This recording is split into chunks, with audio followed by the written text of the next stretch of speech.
Good evening, treasure seekers. This is Blake coming to you live from New Mexico, and joining me as always from Washington State, it's Bryn and Cody. How's it going, guys? Good. Other than the Mariners losing. Oh. Well, this is going to be confusing context because when this is coming out, Game 7 will be happening. So hopefully not losing Game 7. You're revealing our secret that we record Sunday night. I don't think that's any surprise. Oh, okay. I doubt people expect us to be recording Monday during a workday. Oh, okay. All right. I don't know. Well, Blake does keep saying coming at you live, so. If you guys would like to start the podcast over, that's fine. Never. No cuts. But yeah, doing well. Any fun this weekend for you, Cody or Bryn? Ooh, fun. Saw some friends. Yeah, saw some friends. Nice. That's good. Yeah, the weather's taken a real turn, so not a lot of fun outdoor activities this weekend, unfortunately. Got it. Any fun indoor? How about I played poker today. Ooh, how did you do? Not that well. I think I got 7th place, maybe, out of about 18. So like halfway through.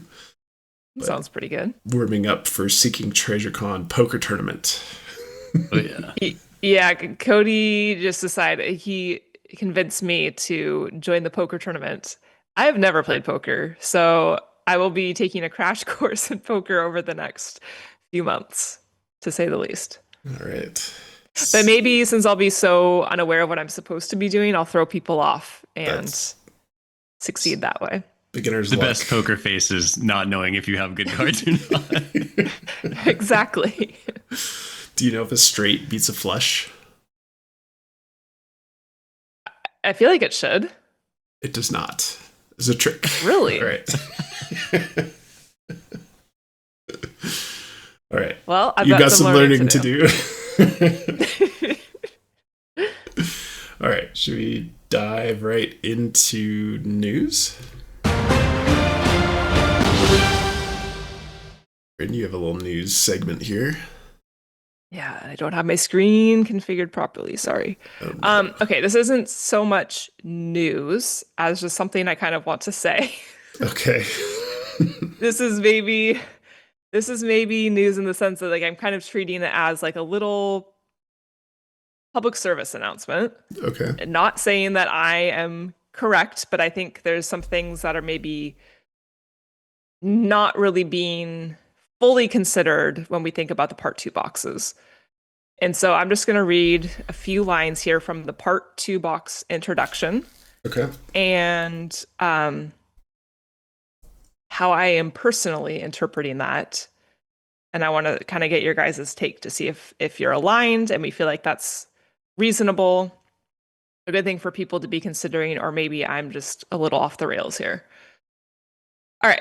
So this is directly from Part 2 Introduction. Each of these 4 chapters in its treasure box has its own unique style, subject, and solution. Up until now, the bulk of this book has been inspired and directed by the stories surrounding the items in our treasure. But these next 4 boxes diverge from that structure to varying degrees. Kimberly and I quite enjoy puzzles, riddles, mysteries, escape rooms, and board games. In this spirit, I have taken the creative license to have some fun. Each of these 4 chapters has its own distinct theme. I have borrowed inspiration from meaningful memories and topics of my own interests to construct these chapters and their solves. Okay. Here's what I have to say about that. I think people need to consider their solve methodology and how it's unique to the certain box that they are trying to solve for. Jon Collins-Black was intentional and is being transparent that each box needs to be solved using a different type of approach in these part 2 boxes. And I think your solve method needs to be unique to a theme that would be on brand for that box. So your solve approach shouldn't necessarily make sense applied to another box. So I guess what I'm ultimately trying to say is I think I've been witnessing, and this is, not even no particular, this is not like mailbags I'm receiving or anything like that. I don't want people to take this personally in any way. But I feel like overall, maybe this is something that could be helpful um, as people are approaching the part two boxes. So if you're thinking through what is my approach to how I'm solving this particular box, could I use that same methodology to solve another box with a different theme in the same way? Does that make sense?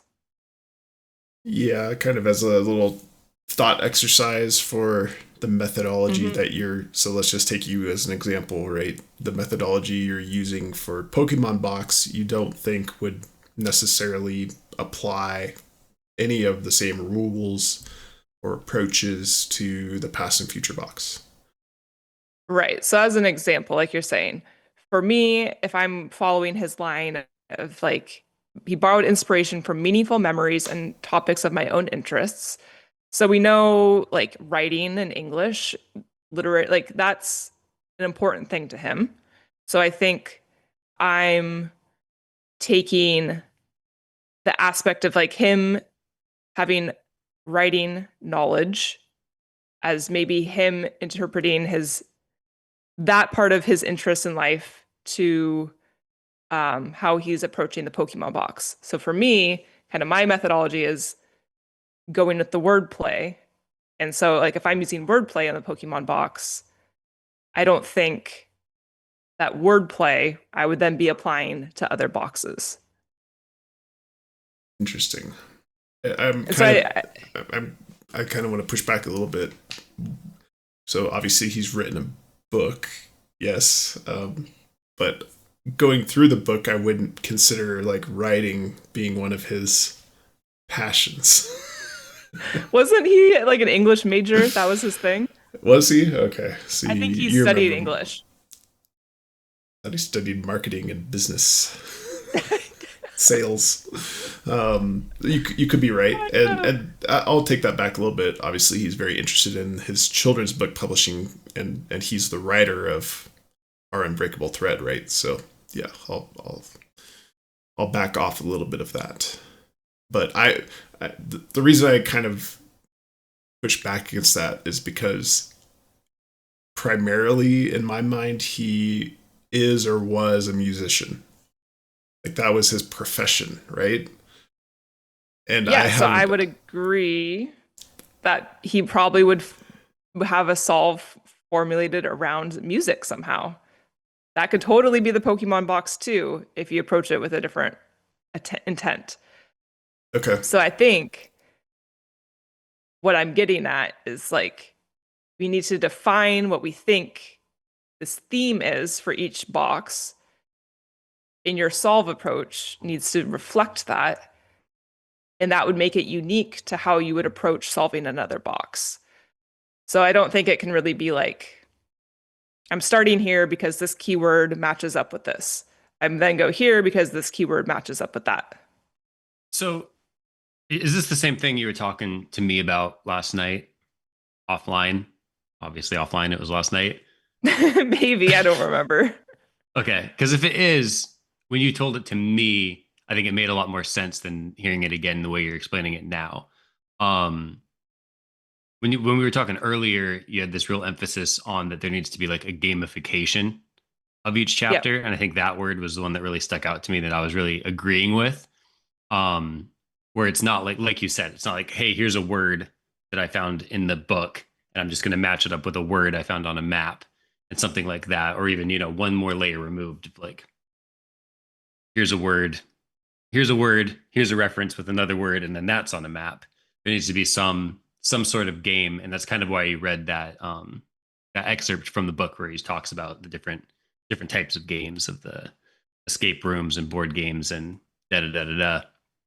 That Hmm. there's, and I would agree with that point that I think there needs to be an element of gamification more than just kind of individual point A, point B with no reasoning behind it. Yeah, and I think there was even an interview where he said he like has gamified each of the part 2 boxes. So there's, I think, a unique gameplay approach applied to each box. So I think if that's the case, then they all need to be solved in a very unique way, which would make your solve method unique to each as a way of like checking, is my solve unique to this box? Could it be applied to another box? I think that's probably a good gauge of the strength of your solve. I don't think the Force Fen box is a very fun game. So, Yeah. so the Force Fen box, I think, has to be some sort of wordplay in a sense as well. Even if Pokemon box is too, in your opinion. Yeah, I mean, I guess Forest Fen you could think of as a riddle, which I guess would Yeah. be a form of wordplay for sure. That could be a riddle. Yes, considered a riddle. Yeah, I would think that saying wordplay in a narrative book is probably too broad a term to then say that each one needs to be unique, and wordplay is taken off the table because it's used for this one. Right. Yeah. There's probably subcategories within wordplay that can be using different types of wordplay in the different boxes. I agree with Totally. I would be interested just for one more clarification, Bryn. Are you putting more of an emphasis on the idea that there needs to be the gamification element, or are you placing more of an emphasis on the idea that each of those gamification elements in the part 2 boxes must be unique in your mind? To me, they go together. See, I'm pretty on board with like the gamification, almost more because it'd be difficult not to use some sort of gamification creating the puzzles. The unique one, I don't know. I'm a little more 50-50 on that. So I guess maybe the gamification is where I put more of the emphasis, because if I think about like 4 different board games, like yes, you could use some of the same strategies in each of the games, but they are executed in different ways to win. So yeah, I guess to me there needs to be 4 unique gamification methods that influence your solve. So do you think that if you can figure out what the gamification method is, if that theory is true, do you think that's all you need and you just have to solve the clues associated with that puzzle or game approach to figure out the box, or is it going to be multiple things? So if we think about past and future box, there's a word search, right? There's a cryptogram. That one seems pretty heavily influenced by newspaper puzzles or things like that. Do you need, I mean, Jon Collins-Black said himself, there's a lot more to that chapter than just the word search and the cryptogram. Yeah, I mean, I think there's multiple layers of gameplay, but all the different gameplays that are part of the past and future box would all have some sort of cohesive theme. So if that is something like, if you say newspaper puzzles, like if there's a word search and a Sudoku in there and a crossword, like whatever, whatever you're picking out your theme to be, I think the multiple gamification methods would all make sense within that bucket of past and future box. Okay. So is it all something to do with like binary or some sort of retro gaming, 1980s culture? Right. Okay. I can buy into that a bit. But at some point you do have to have words that go on a map. Totally. Okay. Just arriving at those words has to be a unique way. Yes. Yeah. Okay. Unique and interesting, I guess, right? Hopefully.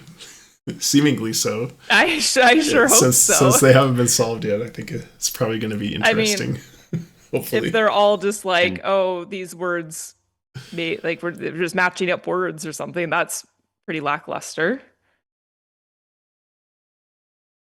Yeah, that's fair. Okay. Yeah. we're dancing around an idea here. I think it's just a way. I think it all depends on the phrasing and what words you use to describe what we're talking about. Yeah, I'm in overall agreement. I mean, the mention of games, puzzles, escape rooms, riddles. Like at one point there was either Discord detectives or Mailbag about can we match up each of the boxes with one of those things. So I like that concept of maybe the Forest Fen box being a riddle, as you guys mentioned today, potentially. The past and future box being a puzzle, right, with the word search and cryptogram. Pokemon box, could that be an escape room or a game? And then obviously the Appalachian Footpath box kind of being a treasure map. She talks about the very beginning of the book. I don't know what that would fall under necessarily, but anyway, I'm on board with this. Yes, overall, I think the details are still fuzzy, to say the least. That's fine. That's fine. Cool. We dive into our new segment, What's More Likely? What's more likely? I think Rashawn sent some new bumpers, but I forgot to put them in. Sorry. We'll fix it up, and I think we have 3 more options, so we'll see. We'll see what... I haven't listened to him yet. Have you listened to him? Yes. Okay. I did. Are there better They're options than the one that goes... Okay. He made one that does not have that. Hey, okay. All right, you want to start us off, Bryn? This is your first What's More Likely, and you had some hesitation, I think. So last week I admitted that I feel like these are really hard for me to think of. You two they just flow, and it's organic. So I have one. I don't know if this is good or not. So here we go. What's more likely? When a box is found, the items inside will align with the box solve somehow, or none of the items will align with the solve. All of them will, or none of them will? Yes. So when you open up the box and you have the solve, you're like, oh, all of these items now make sense with this solve. Or they're random, for lack of a better term. I think the items won't really have anything to do with the box solve is more likely. Really? I think they're going to be kind of random. We know that it won't be none, right? Because like for the Pokemon box, he said, if I recall correctly, he said one of these 2 Pokemon cards is in the Pokemon box. At least one, yes. Yeah. Yeah. So my answer is all. I guess Forest Fen is kind of an outlier too. Maybe this is a terrible question. You have the olive jar in the Forest Fen box. Right. Yeah. So certainly there'll be something that's mentioned in the chapter that's going to be related. I mean, the Bitcoin for the past and future, but thinking about Pokemon, I mean, do we really, how much do we think Pokemon directly is really associated with the Pokemon box at this point? I think it's fairly minor, in my opinion. Yeah, I would agree with that. Do you have a take on that, Bryn?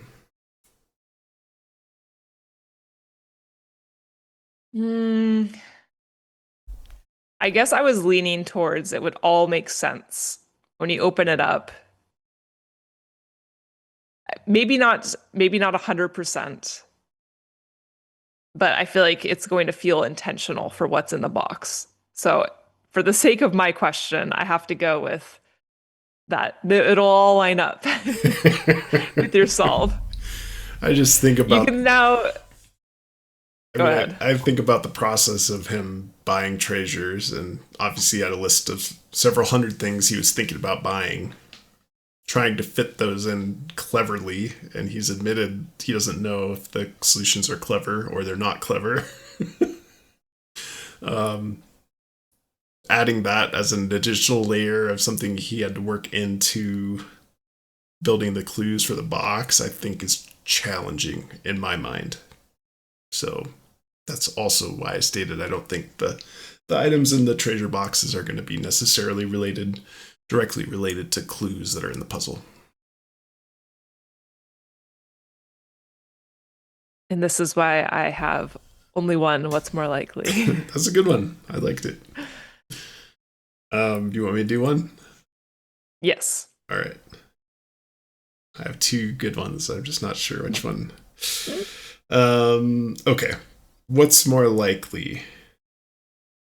There is a color theme as part of the lion's share box solution, or the picture edges and borders, rips and things on the edges of pictures mean something. I would say it's more likely that there's a color theme. Really? Ooh. Okay. Yeah. I mean, just because we have, first of all, it feels so prominent, but then we also have this reoccurring idea of painting this mural. Mm-hmm. And I think just color is critical to that process. So I feel more confident in that. I do think we could get to the end and it's like the rips were just a graphic treatment applied by the graphic designer. Okay. I'm not saying I think that's the case, but it's more likely that the color would be critical. All right. Cody? I agree. I'd go color. I feel like when we've talked about color, it's always been trending up as more plausible. A lot of things to bolster it. Some things that immediately come to mind are like the Artsmith chapter, where it really seems like there's the scribbled on specific colors. Mm-hmm. So that one just feels like it's continually been building up as we've talked about it, and not a lot of stuff like has gone against the idea of color. Whereas we found a handful of things that were kind of whatever the opposite of bolstered is. Detractors. Detractors to the ripped edge theory, finding some of that stuff on online sites where it can be used, tracing that to its origins, knowing that it's not created by JCB. So that one's kind of been trending down, and for those reasons I pick color. Okay. Yeah, I'm still pretty close on them. I think there could be some usage for the picture borders, especially if we brought up the fact of that Rob Levinsky picture being a weird color scheme, right? Some weird filter went over it. There are certainly some matching borders for pictures throughout the book. I don't know if some of the borders themselves have been identified as being Shutterstock. I think the page tears were kind of stock images, but I don't know if we've confirmed the borders yet. So maybe a little bit more digging, but if I have to choose one, I would also lean towards color being a major theme more so than a solid clue out of the picture borders. So we're all in agreement. Bad question. My bad. That's a good question. Cody, do you have one as well? No, I don't. Okay. I told you that I did, and then I realized as we're doing it that it's way too much of just a rephrasing of one I had asked a week or two ago. All right. You want to do your other one that you like so much? No, I'll save it for the next time. We don't always have to do 3. We don't always have to do this segment, as Cody has mentioned. All right, let's dive into horseshoes and hand grenades. All right, so it's kind of a self-serving what's more likely, as you'll see. I'm talking about colors today. So let me pull up my presentation. It's not as nice as Cody's. It's just called blue. Minimalist. So I'm going to be talking about the color blue today. I was kind of inspired by Matthew Hobby's video where he brings up discussions of colors and meetings in chapter 2 of There's Treasure Inside. My goal here is to do this exercise for a lot of different colors that maybe are important within the book. Things that come to mind immediately are blue and pink, based on, of course, the Matthew Hobbies video. Other things of interest are certainly green, because of emeralds and other references of green that are mentioned throughout the book. So what I'm trying to do is just find all of the references to a particular color at a time, mark down where they are in the book, and try to make an assessment on whether or not this seems like an interesting path to go down. So we're starting with blue. So here is every reference. It's on this page and the next page. In the intro, there's a mention of blue and green planet. Chapter 1, there's many references of blue. His bright blue eyes beamed at me like lasers. So that's Jon Collins-Black referencing his son, which, I don't know, seems very out of place and an interesting analogy, I guess. Steve Wozniak engineered a device he called a blue box. The blue box allowed people to make long-distance calls at no cost. Jobs sold 200 blue boxes. And then I think more interesting is the blueprint. So also in chapter 1, the fledgling company with its one underdeveloped product needed to be led by someone with the ability to create and execute a brilliant business blueprint. So the triple B's there is a little bit weird. And then talking about Scotty, Apple Scotty, he even has a dazzling cobalt blue mineral named after him. Going into chapter 2, there's a few more references to blue. Pictured here is a gold double lotus ring with blue inset glass, now in our treasure. A lotus plant is seeded and takes root under waters that are typically muddy and dark, where the blueprint for the plant is prepared. But what about the color blue? A blue lotus possesses the most powerful symbolism of all. A blue lotus indicates that knowledge and wisdom have conjoined to prepare a path to enlightenment where secrets are revealed.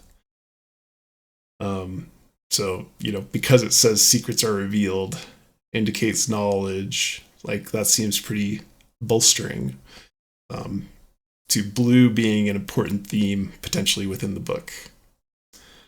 Also within chapter 2, this intricately carved gold ring in our treasure is from Champa around the 14th century. In its center is a glowing blue sapphire. So something just to point out here, kind of some flowery language associated with a lot of these blue references. A lot being 3, so a glowing blue sapphire in the passage I just mentioned.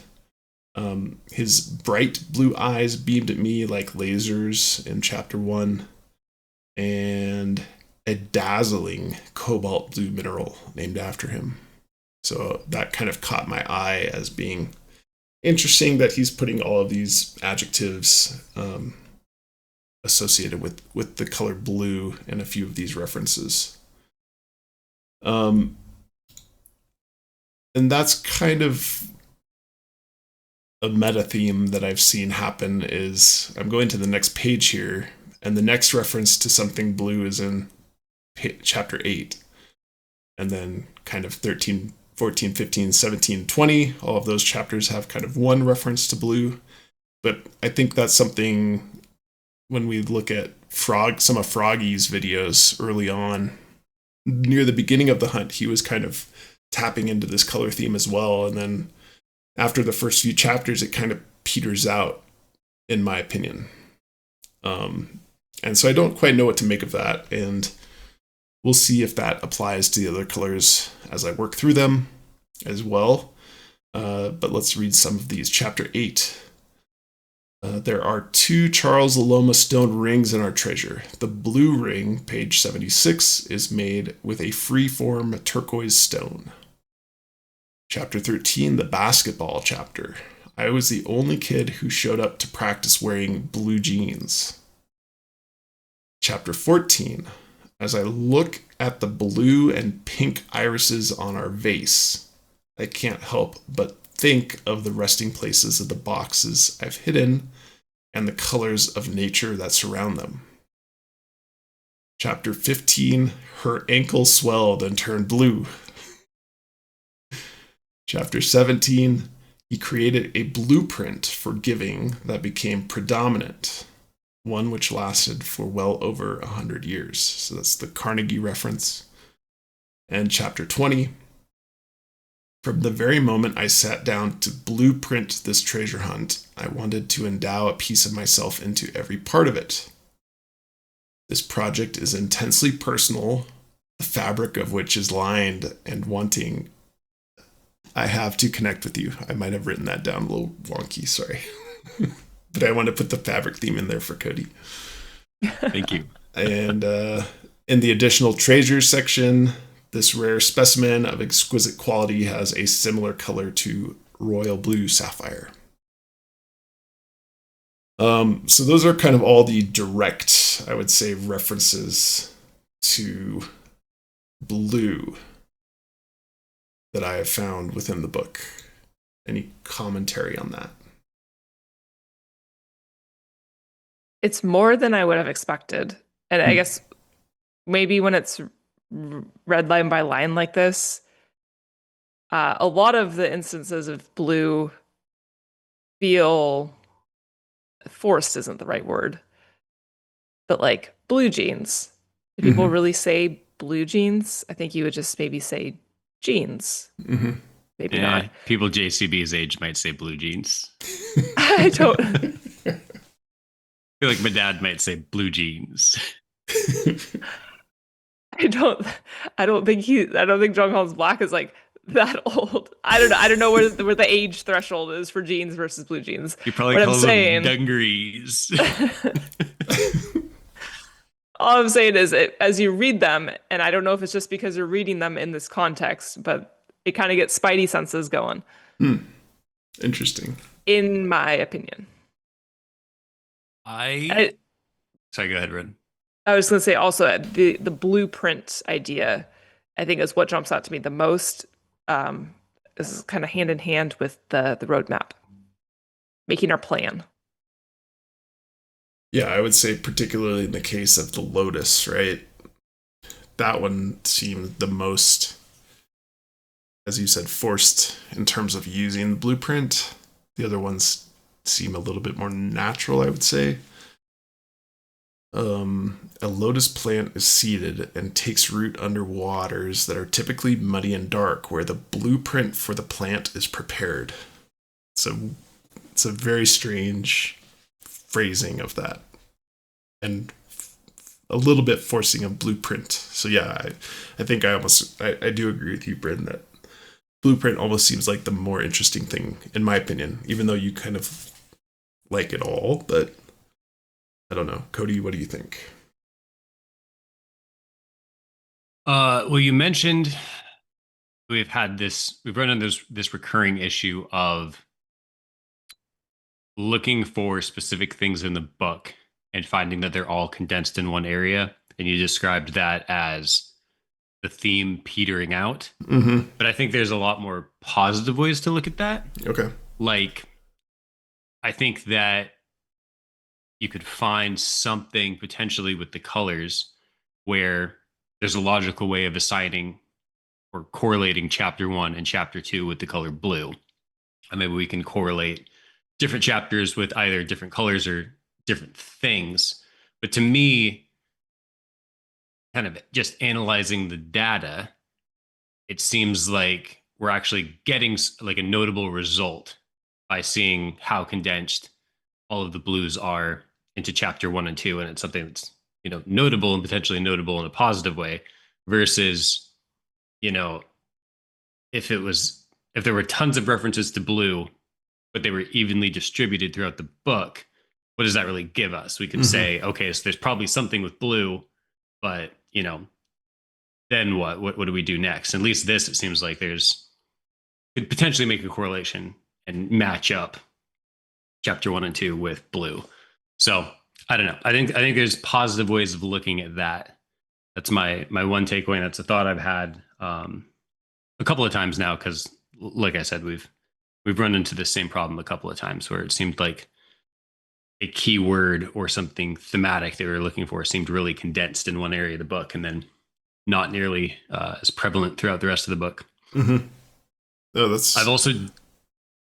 Go ahead. I say that's a fair coin flippage there to look at the other side of the coin and say that's actually a positive thing. I like that. I've done quite a bit of data consolidation like this. Okay. And I keep finding myself adding 2 columns to every one of my spreadsheets. Okay. One of them's probably more of just the way my brain works kind of thing. But the other one I think would be good for this. So the one that would be good for this is maybe a column indicating whether it is a genreism this was found in or not. And I think that would be very telling now that we've got that. Nice to have that word to use, the genreism. Yes. But the genreism column would be great. We can because I think that, blue coming up 10 times and 6 or 7 of them are within genreisms versus 10 times and only one of them's in the genreism. That would be 2 very different things to me. So that's something that is worth tracking. And then I find myself doing this one called, it's not really applicable for just finding instances of blue, but if I'm finding instances of something a little bit more opinion based, I do a column called confidence index, and then I rank it on how sure I am that kind of the thing that's more opinion based is a reasonable connection versus more of a stretch. So not super applicable in this one, but I thought I'd mention that if someone else is also doing data collection. A confidence index, I think, would be interesting here. Like, I would rate that Lotus mention as like high Spidey sense index, potentially, compared to some of these other ones. I would definitely note that in a vacuum as high confidence that it's something, but I don't know. Just finding connections to blue is more of just a true, false, yes, no kind of thing. Okay. It's my take, at least. So I'm doing the same thing with some synonyms of blue as well, and trying to find additional instances. So there was a mention of bluish in chapter 2 as well. This gold ring in our treasure is from the Khmer Empire during the 9th to 15th centuries AD. It's the largest of our rings, weighing more than 1.25 ounces. Its centerpiece gem is a mysterious bluish pink. This stone is most likely a pink sapphire. And then if we consider sapphire as also being a synonym for blue, there is about 12 more references, which I think isn't too surprising, because chapter 1 is called the 120 karat sapphire. And so there's about 10 of these, 8 to 10 references in chapter 1. The sapphire pictured on the next page. As most sapphires are found in streams, their edges are normally weathered and smoothed by water and time. Sapphire in its original 6-sided crystalline form is rare. And that is interesting because of the MyScatty picture, I would say, as well. So that sentence, I believe, is on the same page as the MyScatty picture. I know we've looked at that MyScatty picture with the flashlight behind it to show like kind of scales on a potential red herring, quote unquote. But that 6-sided comment is interesting because the background of the MyScatty picture also has a lot of hexagons in it as well. And maybe that was selected for a reason to point to something as 6-sided being important in this kind of blueprint heavy section. So I don't know what to do with that. Again, it's the Strong's law of small numbers that maybe it's just a coincidence. 120 karat sapphire crystal is much rarer still. This sapphire serves as a reminder of the results of a well-designed plan. If you'd like to find the sapphire and the other treasures in this book, then think of these pages as your map. They offer a place to start, directions to follow, and ultimately a destination at which to arrive. The image in red shows what our sapphire appears like under ultraviolet light. And then there's some more sapphire references in the Tu Yet Nu Yet chapter. And then let's not forget about the Jackie Onassis brooch. This sapphire brooch, it, for example, has refined playfulness when seen in person. This rare specimen of exquisite quality has a similar color to royal blue sapphire. That's in the additional treasures section. And then the chapter names, obviously I mentioned chapter 1, 120 karat sapphire, and then Jackie Onassis's diamond sapphire brooch is another chapter name. There's some mentions of lapis lazuli. That's all in the Charles Laloma chapter. 3 mentions of that, all in captions. Because lapis lazuli is kind of a blue gem stone as well. There's a couple mentions of navy, as in navy blue. One in chapter 2, after a year of quiet preparation, the Champa Navy set sail and successfully attacked and defeated the mighty city of Angkor. And then in chapter 12, the U.S. Navy even ceased deploying sailors to San Francisco. And that's in reference to them maybe leaving the Navy to start mining for gold. And then there's a mention of cobalt. He even has a dazzling cobalt blue mineral named after him, as a quote that I had already read. So those are some of the synonyms I went after. What do you guys think of that? I think I have varying degrees of excitement, kind of depending on the synonym. Mm-hmm. Like navy, I would put up my lowest level of excitement because I feel like it's just kind of a very obvious reason why he would be saying navy outside of trying to force a blue connection. Right. But I think it is important to be considering different types of blue if we are doing a color study. Yeah. For sure. Yeah, so we'll see where that goes with the other colors I investigate. I like this. So at least it's collecting data, hopefully getting it in one place. And then do with it what we will later. But I think it's a useful exercise. One more thing, kind of in the maybe coincidence of the day, I had ChatGPT come up with a list of color blue references. And so when I was first looking at this list, I kind of got excited because sky blue, obviously there's lots of connections to sky. Baby blue, there is actually lots of references to babies, actually, if you search within the book, maybe surprisingly or unsurprisingly. Powder blue, that's kind of where I lost interest, right? Because like there's no mention of powder. Oh, but there is 3 instances of powder in the book. Really? Yes, all within Weird. The shipwreck chapter. So he mentions the powder hold 3 times, different variations of the powder hold for where the secret gold was being stored. So then I was bolstered because I'm like, oh, there's references to all of these things. Ice blue. Do you know where the ice references? This This is a quiz. Oh my gosh. No, I don't. Washington crossing the Delaware. In the George Washington chapter, the river was iced over. Pale blue.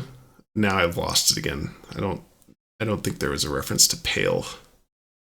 Nor a robin's egg, even though there are a few bird egg in general. Egg is good, yes. Light azure. No references to azure in the chapter. Then I got bolstered again because Columbia. That was a big one, right? Because of the misspelling of Columbia within the chapter 4 for the Shivor Emerald Mine. Alice Blue for Alice in Wonderland. And then Carolina Blue because of North Carolina. And then Cerulean because of the Pokemon chapter. That's where you find Mew. This is really a roller coaster of emotion. And that's kind of where it falters. There was a mention of Oxford. So one of the chapters starts with the Oxford Dictionary definition of confirmation bias. Obviously space and navy we found. Denim blue because of the blue jeans reference. Anyway, I think it's a coincidence, but it's kind of fun to think about all the confirmation bias here. Yeah, I mean, there's certainly, you can make a lot of threads, even as I look forward to the other ones that you haven't mentioned. I'm a big fan of the color study. And like you said, as you keep going through other colors, it's going to be really exciting to see if we can find other patterns and trends and maybe try to figure out a way that this all fits together. Like you said, it creates some data around it, which is got to be helpful. Yeah, exactly. Looking at this in a vacuum is one thing, but once we can look at it relative to some of the other colors, I think if there's something to be found there, I think it'll become evident. Right. So it is exciting. Right. So we'll see if anything comes together. And yeah, the expectation is not that this is going to be the key to unlock the lion's share, right? But it could lead to a critical clue. I don't know. We will see. I had one other thought on the topic of when we were talking about blueprints and creating a plan. It kind of made me think if we also have this idea of the bird's eye view, 36,000 feet, changing perspectives.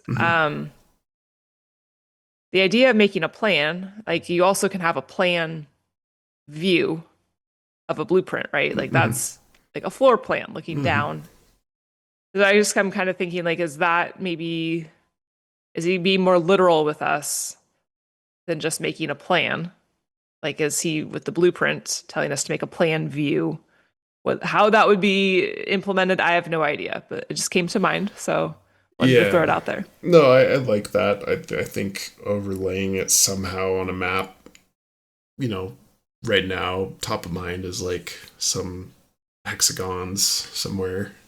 I mean, hexagons are very prominent in wargaming, for example. He's never mentioned that he's a war gamer, which is like a pretty specific type of gamer, I would say, in my opinion. But yeah, war games typically overlay hexagons on top of a real map, and that's how you maneuver pieces and do your strategies and stuff. But I don't know, that just because it's recency bias, that six-sided sapphire is kind of an interesting tidbit for me to dwell on a bit. But yeah, I like your idea of a plan. A blueprint obviously is mentioned an inordinate amount of times. Maybe that's not inordinate. I can't say that. Yeah. Inordinate. Yeah. I mean, I think the fact that it's used, if it's used more than once, I think that's a weird enough word if it's used more than once to me. I think to me, that is like, I have my sight set on that being a clue. All right. That's all I've got. So it's a work in progress. I'll go through more of the colors. If it's exciting, I'll share it. If not, I won't. I'll do a recap at the end. But anyway, something to dwell on. This is the start of it. Yeah, I'm looking forward to it. Thanks for doing the work. Oh yeah. All right. Let's move on to the mailbag. Mailbag. We've got mail. Bryn. Yes, I'm excited about the mailbag today. I think we've got a good, diverse group of topics here. The first one is coming from MyScatty. So this is a new take on the coin lines, commemorative coin lines, and how they could be all combined together in a different way. So They say, after listening to your latest episode, so this would now be 2 episodes ago, where you discussed someone from Discord who overlaid the stars and fire illustrations, a few things came together which led me to take another look at the coins. When you mentioned the scale would be important, I realized I had been considering scale almost exclusively in music terms. I first tried using Canva to overlay the 4 coins, but I'm not proficient enough and decided to go old school. I traced each coin from the book onto a transparency, cut them out, and rearranged them. Nice. Which I will say, the fact that you can do this old school, I think is what makes it, that's important, because all you need is the book, right? I assumed the small circles on the 3 of the coins would be vertices and came up with an almost perfect square base pyramid. One side of the Force Fen coin was just shy of reaching its neighbor. I traced all of the lines and angles onto one paper and used dotted lines to show the rest of the shape. I went back and measured the diameter of each coin and discovered that the Force Fen coin photograph is slightly smaller than the other 3 coins, which all measured identically. If the scale of the Force Fen coin is increased to match scale, I think it would be a perfect square-based pyramid. It could also be considered half an sorry, I can't say. Octahedron. Octahedron, right? Which is the shape of the uncut diamond featured on the pages following the Appalachian Footpath chapter. Not sure if I did this correctly. I'm attaching a picture of my old school drawing. I used a different color for each coin. So if you could pull up the picture, I think this is really interesting. What do you guys think of this? Interesting. So, okay, so we have the Appalachian Footpath Pokemon Forest Fen coin, which he says is scaled slightly differently in the book, which is interesting. And then the past and future, which is that Nevada, California looking thing. And then the dotted lines kind of give you a hint as to where some of these things cut off if you extended them a bit. I guess I'm not quite sure about that back angle, the Force Fen coin. Let me look at that real quick. I don't know. This is creative, to say the least. Yeah, I guess I looked at it and I'm not... I looked at it and like, this makes sense. But I thought the two of you two are always very analytical, and I feel like you could pick up on something if I'm overlooking why this wouldn't make sense. Do you have any thoughts, Cody? Yeah, I mean, first thing I want to say is props for saying it doesn't reach and it doesn't work, and then going back and figuring out it actually does, and like accepting, not getting just super confirmation bias right off the bat and being like, oh, it's close enough kind of thing. I really like the part of that email that talks about kind of accepting that it's not perfect. And then I think it just makes it that much stronger when you go back and realize, oh, the one coin wasn't scaled properly. And if you do scale it properly, then it does work. Really like the thought process and the self-correction there.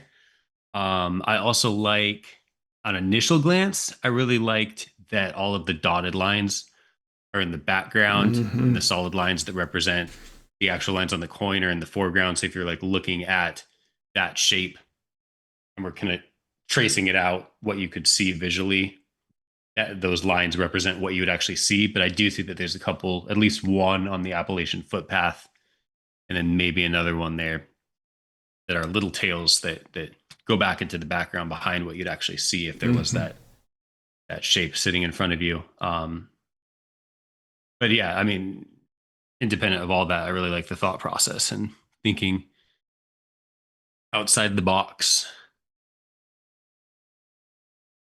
Yeah, I think I agree, Cody. That's a really good point, that these would all be kind of the visual lines, and then some of the dotted lines would be supported by what's behind the shape. On kind of the small section, I'm looking particularly at the red line here, the Appalachian footpath box. Mm-hmm. And then the past and future box kind of just creates the base of it. So let's say this is correct. What does this tell you? I mean, is this a link back to the triangular numbers that are in the basketball chapter? A pyramid itself, I mean, I don't know what that buys you in terms of a geographical clue if this is true. Is this, I mean, if we have our plan, if we have our bird's eye view that we're somehow using over the United States, and we can identify, like if we're finding these points somehow, like, is there a way that we're supposed to be like triangulating them in a 3D way? I don't know enough about this to even know what I'm saying, but like if you can make it 3D, like does that make it then the bird's eye view up here? Right, or if you could overlay the shape on a map, does the fourth vertex tell you an approximate area for the line shared treasure? I don't know. Just trying to think of ways to use this information, if true. For me, this is one of those things that I'm going to file away in the back of my mind. And I think it's the kind of thing I want to remember in case I uncover anything else in the future, or if a box is found and he's explaining it, it seems like could come back up potentially. Yeah. Yeah, why wouldn't JCB complete the lines? Why would he leave some of them short? He thought if this is correct, he thought I thought that we were saying they weren't short. Well, the Appalachian footpath box, for example, has the long line, right, which is the quote unquote visible vertex here, or visible, and then it's just a little tab off of it, right? Instead of like Jon Collins-Black could very easily have completed that line to make this more substantiated, I would say.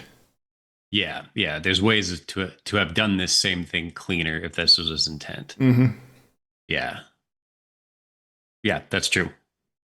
That is a good point. Interesting. But doesn't it seem weird that it works in this way? Maybe. I'm not 100% sure yet. I have to dwell on it a little bit more. Maybe somebody with a little bit of CAD experience can see if the math actually lines up correctly. I mean, I like it that it's, like you said, solvable by using just the book and some tracing paper. But a little bit more rigorous confirmation of using the exact angles would be interesting, I think. Mm-hmm. But anyways, thinking about this a bit more. I mean, if we do, okay, never mind. So the past and future box is kind of the base here. The Pokemon, yeah, I guess the Pokemon could be a steeper line. Interesting. Okay. I don't know. I don't have the right modeling experience to do this on a computer, but maybe somebody in the audience does. basically, as soon as I saw the picture, I thought, ooh, Blake and Cody will like this one. So I do really like the idea behind it, the thought process, and making a 3-dimensional object out of the 2-dimensional lines. But like my final determination personally is what we had just said, that if this was what JCB wanted us to do, there would have been much cleaner ways for him to have done it. I've made the coins. All right. Interesting. Always down for a creative usage of the coins. Very good.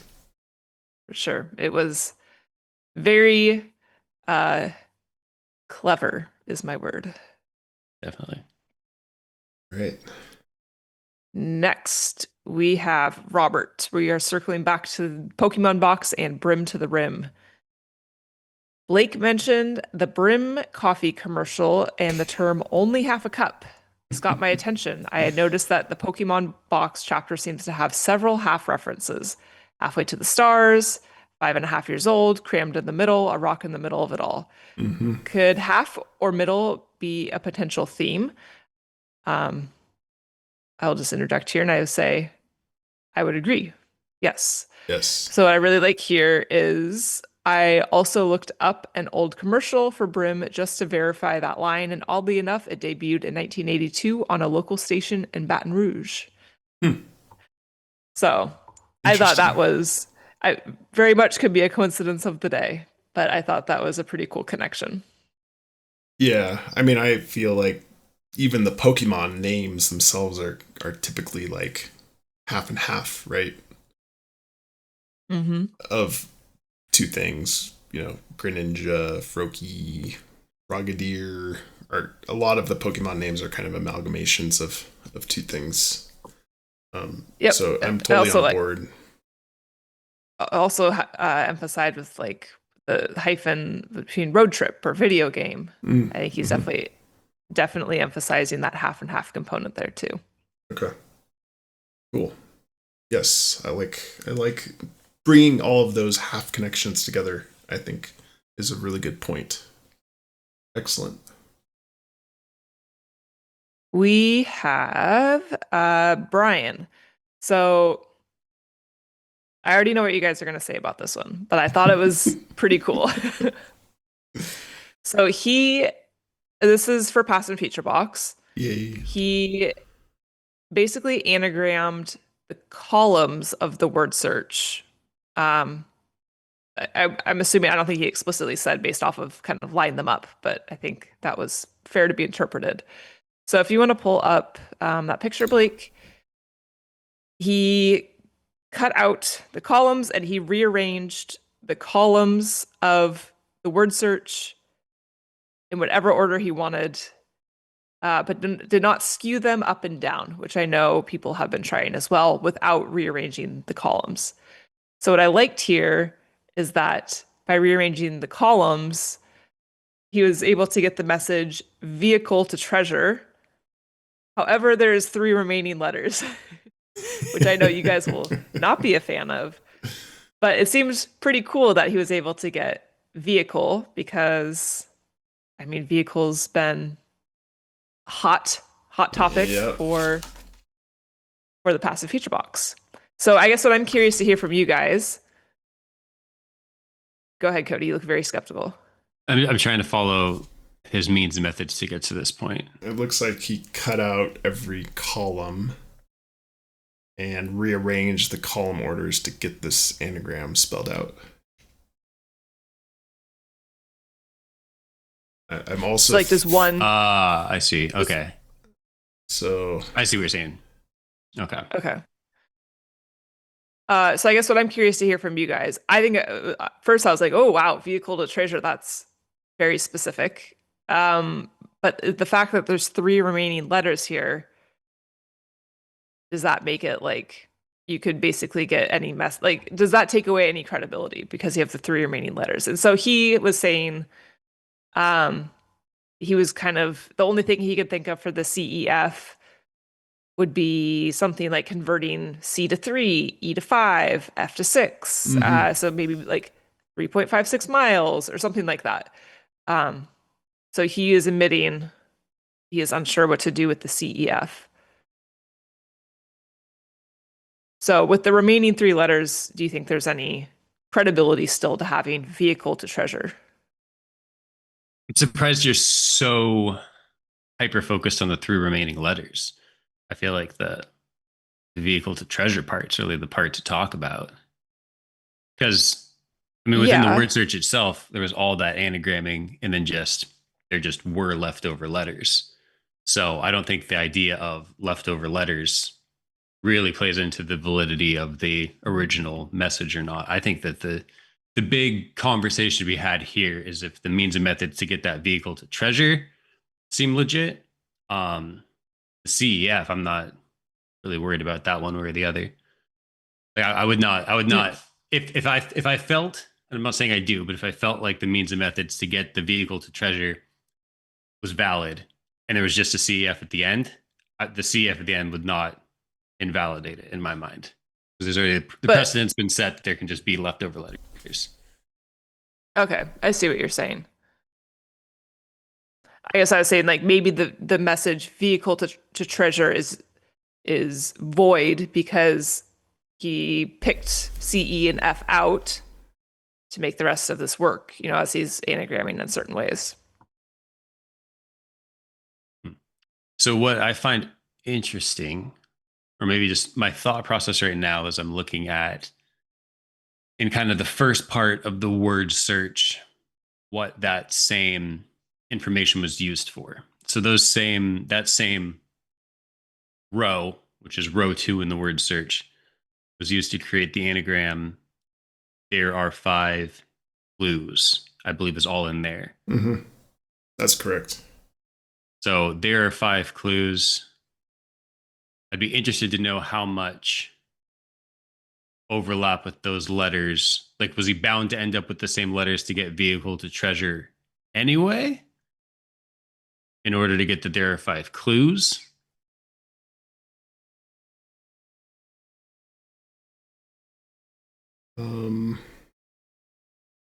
You would, well, You don't have to. That's kind of more of a hypothetical question. yeah. You would need the F, right, to get the 5. I'm just looking at anagrams of the remaining 5 letters. If we get rid of the 2, right? Mm-hmm. TOCEF, there's no 5-letter word out of that. Eco. Yeah, I like this approach. I've cut out all of the rows and columns myself and messed around with them and never came to this anagram. I think doing anagram finding on rows and columns, we've kind of poo-pooed a little bit based on, you know, Krypton level decryptions here, but those are more like patterns, not necessarily everything lined up in the same row. So there's some interest here. I mean, I always like this could be done in Excel, right? Easy to manipulate rows and columns to get to this. Also, obviously, you can do it physically as well. So I think there's some validity to this approach. Vehicle to treasure, I don't know if that really buys us too much unless you are able to use the CEF in some way, I feel. But Yeah, and maybe it's some, I don't know, cryptocurrency abbreviation or something. I have not looked into what CEF could be. That's a good question. It's a very interesting halfway point between some of the methods that I think in my mind are clearly valid, and then some methods in my mind are very, very boggly. Yeah. It's like kind of splits the difference between the two. Right. And I like that they're like larger, discrete words. It's not like, you know, a string of a bunch of kind of weird cryptic words. Mm-hmm. I'd be definitely a lot more interested if there was more, if there's some logical reason to why to order them in that way. Mm-hmm. Like, say, for instance, you order all the letters from the first row in alphabetical order, and then the second row spells vehicle to treasure. Then I'd be 100% on board. But this feels a little too much like out of thin air. Right. And with that many letters, it almost feels like I know I'm kind of contradicting myself at this point, but taking any row of letters and having a couple leftovers, you can probably spell a lot of things, I would think. Yeah, that would be my next test, is to take the row above or the row below or any random row and see if you can get close to a three word phrase with those as well. Get some long words out of that. I think there's not even any random row, but a row that already was fed with letters to create a specific anagram message. So you have like friendly letters in the row, right? Mm-hmm. I guess the other thing to do maybe with those 3 letters is put them through the cryptogram, translate them to their 3 corresponding to see if it comes up with anything. But I'm always kind of a little afraid of these short words too, for example, just as a way to fit things together. Vehicle and treasure are certainly intriguing, but I think a little bit more testing is in order here to convince me. Cool. Awesome. Well, I mean, honestly, you guys like that more than I was expecting you to. I thought I was going to be kind of excited about it, and you guys are going to poo-poo me. No, okay, one last one. This is quick. So we got an email from Jeff. He wrote in, I would say, quite a few ideas, wonderful ideas on like currency aspects, themes around past and future box. So that was really great. One thing particularly jumped out to me is he brought up the word trust, as in, so trust within the sense of like estate planning. A trust is what I'm trying to say.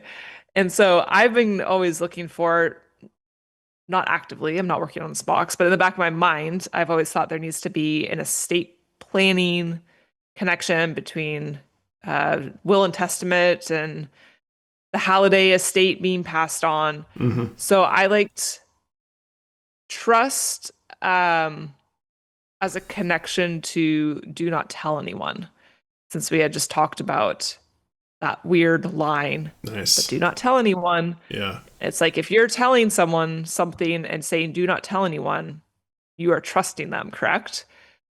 So that kind of then circles back to a trust, which could be tied back into estate planning. So I haven't made much more of it than that, but I just thought that's the first thing that really popped out to me as maybe bringing these 2 worlds together in my mind. Okay. A little wordplay there. I don't know if I would call it wordplay to get back to my initial point of the episode. Interesting. But if you're going to try to figure out like what does he mean by do not tell anyone, I would think trust is to me on brand with the theme of the chapter. Yeah, something I neglected to mention when we talked about the do not tell anyone last time was there is this partial solve that has the top secret O's message. Do you guys remember that from talking about the past and future box? Vaguely. Yeah. And I honestly can't remember the exact details off the top of my head. I'll have to go back and look, but I recommend to other people, if you're doing the past and future box, re-look at the top secret O's message. I believe it has to do with either letters that are connecting or where there's 2 letters, the letter between 2 letters that are the same, the letter between them, and there's like vertical, horizontal, and diagonal versions of that, and I think it's the horizontal message. Anyway, the top secret O's I think is also very intriguing because of the do not tell anyone. So just another angle on that, just for awareness. Yeah, I don't know if I ever like fully looked into what that was, or maybe I forgot, but I really like the sound of that. Because it had to do with join the pairs, right? Which is a message that you can get from the corner, a potential message you can get from the corners via Caesar cipher. And if you're joining the pairs of letters, what does that mean? And that's how they arrived at the top secret O's message. Which is interesting. Interesting. Yeah. Yeah. So that's good. This is just another option. All right. That concludes my mailbag segment. Thank you for writing into the mailbag, everyone. Yeah, excellent. As promised, those are all excellent. They're usually excellent. All right, Cody. I was trying to save myself there. Do you have a Discord detectives?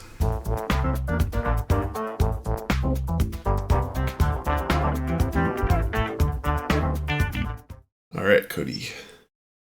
All right. So this Discord Detectives is going to be about a specific YouTube video, but really I'm excited about the channel as a whole. And I feel like it's very, it's almost a mirror of Blake and his, whatever word you want to use with Matthew Hobbies. Oh, Being very excited about his videos. my YouTube Your Quite crush. excited about crush. this. Yes. Whatever word you choose to use. I'm really excited about this one. I feel like this channel, I'll tell you, the channel is called Bull and Thread, and it is, I got it pulled up here. It's got like almost 800 subscribers and 142 videos as of recording this. And I've only watched probably 5 or 10 of them at this point, but they're really good. And they strike a balance between like things I'm really interested in and the way that my brain works, but then also some things that I think kind of stretch my comfort zone and get me to think about things in different ways. So his channel as a whole, he's got, of the 142 videos, I think he's got probably like 5 or 10 that are specifically talking about the There's Treasure Inside, which is how I ended up finding the channel in my algorithm. But a lot of the videos are not specific to There's Treasure Inside and are all about all those kind of things that end with like the something effect or the something paradox or the something gambit, which is my kind of thing, my brand of tea, if you will. And yeah, it's just really, really cool videos, really well-spoken guy. He said in the video I'm going to talk about today that he is very interested in game design and is an ethnographic researcher by trade. So good skill set for this kind of thing. Mhm. Definitely.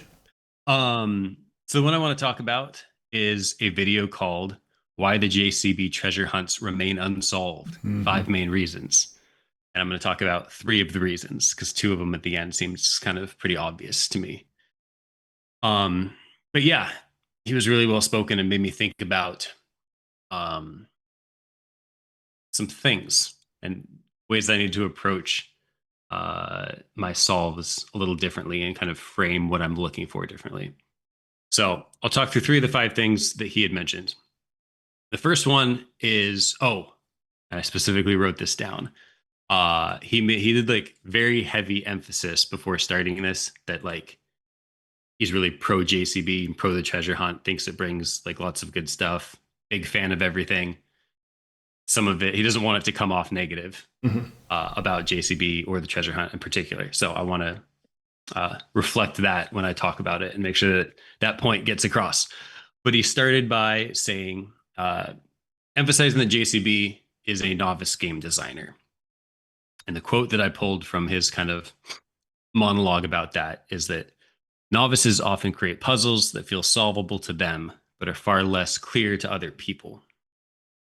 He talks about how people spend decades refining their approach to game design, puzzle design, and he makes the allegory or connection to like music because JCB is a musician, and you kind of have to refine your skill over years and years and years to become a professional and be at like top of your craft. And JCB is a novice game designer, and so there's just we need to kind of look at that and look at our solve through that lens, and understand that like the quote that I pulled out there, that he may think some things are clear that are not clear, and he may think some things are not clear that maybe are clear. Yeah. Number 2 was that he designed the puzzle without any feedback loops, which he makes abundantly clear within the book. He even apologizes a couple times in the book saying, I'm sorry if this is too easy or too straightforward. And then I pulled another quote from the Bull and Thread monologue on this, which is most successful treasure hunts and games are created with teams and they are tested with outside solvers. This one had no draft feedback, no test solving, no collaboration. So I didn't know that much about game design until I started watching some of these videos. And it kind of, in hindsight, it kind of seems obvious that JCB's approach of like not letting anyone know or not getting anyone else involved, um, like can lead to some difficulties. I think when I got into this treasure hunt, it was really the Forest Bend one was really the only other treasure hunt that I knew a lot about. And so it seemed super obvious to me why you would want to, as a puzzle creator, be like, don't mess with anybody. Don't even mess with me. Just I did this in the vacuum. Here's the book. Everything's in the book. I'm not going to tell you anything in any interviews. But after listening to some of this, it kind of opened my mind to the idea of like, yeah, if you're going to create a treasure hunt that is logical to my kind of liking, it probably does require like a lot of test solving and collaboration and getting feedback from people. And that's not something that JCB got in this book. And so that's something we need to keep in mind when we're coming up with our own solves and kind of viewing some of the things in the book. And then the last one I wanted to touch on, as he says, is kind of a two-parter. He says that JCB is a creative thinker, and also that JCB's mind is the key to the game. The quote I pulled from this section was, that means that solvers should not expect airtight logic. They should expect quirks. They should expect his personal associations. I would even say that there are probably some illogical pieces and things that don't really fit that well. They make sense to him. Mm-hmm. That's the part that, oh man, that hit home so hard because I'm like, I'm so like using deductive reasoning in so many parts of this book. Like, this can't be this because of this, and this can't be this because of this, and this has to be this because of this. And it's like, I'm not reading a book or a puzzle that was created by a computer. I'm reading a book and a puzzle that was created by a guy who is a musician and a creative guy, and probably just like they said in the video, probably has his own like personal associations that are going to bleed into this, and there's going to be these illogical pieces. Yeah, so yeah, he just talks about how he's a musician and a creative thinker, and he admitted that he isn't highly logical or mathematical, and he's a left brain kind of guy. So my takeaways on this after watching this video, initially I was feeling very deflated because it did come off a little bit, as much as he tried for it not like to come off very positively, it did come off a little bit like, okay, I'm trying to solve a puzzle that is just like the exact opposite of the way that my brain works, that I want to be able to like take hyper logical approaches to things. And even in like the ones that we think are more logical, like the past and future blocks and stuff, there still might be just those quirks. Mm-hmm. And those things that I pointed out a couple episodes ago where I'm like, this doesn't make sense. There's a cleaner way that he could have got this same message across. Maybe he just didn't. Right. Maybe he just did it the way that he did it because that was his own personal choice, and it doesn't have to be rigorous logic behind it. Right. I mean, let's take the example of the past and future box and talk about counting vehicles in their yard. Their grandparents counting vehicles, right? I think there was a lot of brain power put into what are the vehicles? Why did he use the word vehicles? That means it's something else. It's not a car, right? And then in the interview, he said, oh yeah, they're counting cars going by, right? And it's like that instance multiplied by 1,000, right? Yeah. How are we going to figure out what matters and what doesn't matter? So it's challenging for sure. Yeah. So initially it was deflating, but when I took a step back, I realized that this is good information to have. I'm glad that I have kind of got this information from watching the Bull and Thread video and self-reflect a little bit and say, all right, I need to change the way that I'm looking at some of this information in the book, and probably maybe lean on Bryn a little bit more, who's more of the creative thinker. And then I'll I don't know. We'll share more ideas, I guess, and you can tell me when I'm overanalyzing something. Okay. Yeah, my only other note here was that we had talked the other day. I had run through, like hyper logically run through some stuff and said this can't be this because of this. And then my like one of my only conclusions that I drew was there's like a couple of conclusions, and then one of them was just like maybe this is just more of an art than a science, and I just can't do what I'm doing. And I'm starting to think that that might actually just be the right answer. It's almost like a half joke answer at the time, but that might just be the right answer. It's like JCB's gonna have his own connections and his own reasons for doing things, and it doesn't always just work out on paper. So yeah, I'm slightly changing my approach to how I read it, and then go check out that. I'm sure we'll link to that YouTube channel, but there's a lot of good treasure and cyber related content and a lot of good logical thinking and those type of that type of content. Mm-hmm. Yeah, I also watched that video based on your recommendation. I highly recommend. We will definitely have a link in the show notes. Kind of along the same topic, I think we got an email from someone in the mailbag recently, and they mentioned they were doing some research into historical treasure hunts, like modern historical treasure hunts, like The Secret, the Search for the Golden Horse, Forrest Fenn's treasure. I mean, all of these treasure hunts where it's one person typically don't always end the cleanest, or end at all, right? So Forrest Fenn's did, not without controversy, obviously. And, Secret, I think 3 or 4 of the 12 treasures have been found in the past 40 years. So it all kind of bolsters the same argument of the Bull and Thread channel. Like, when somebody does this individually, it's very hard to tune it correctly because of the missing feedback loop and the novice designer aspect of it. So anyway, I think it's fun because it's all unknown until something is found. Yeah. I mean, yeah, it can definitely be tough, but it's important to acknowledge that that's the case and make sure that you're keeping that in mind when you're coming up with your solves. Mm-hmm.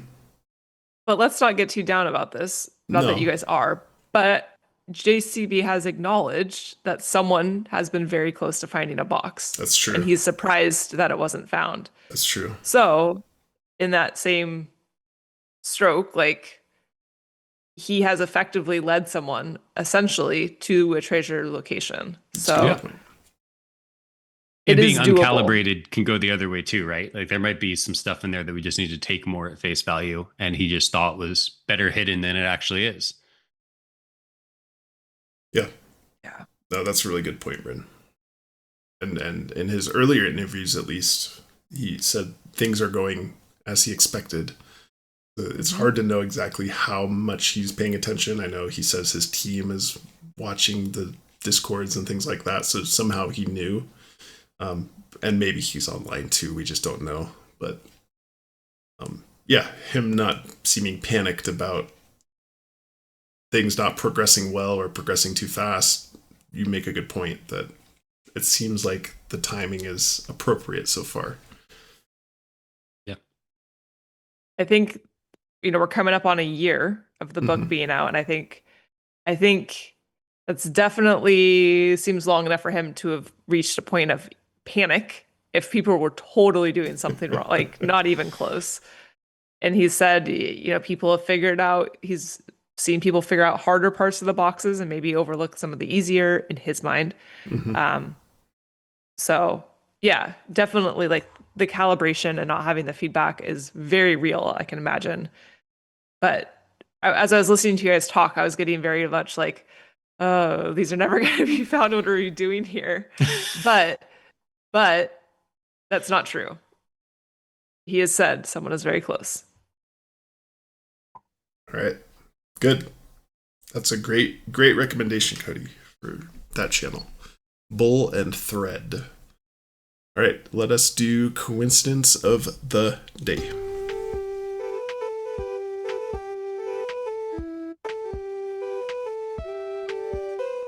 Bryn, you have coincidence of the day.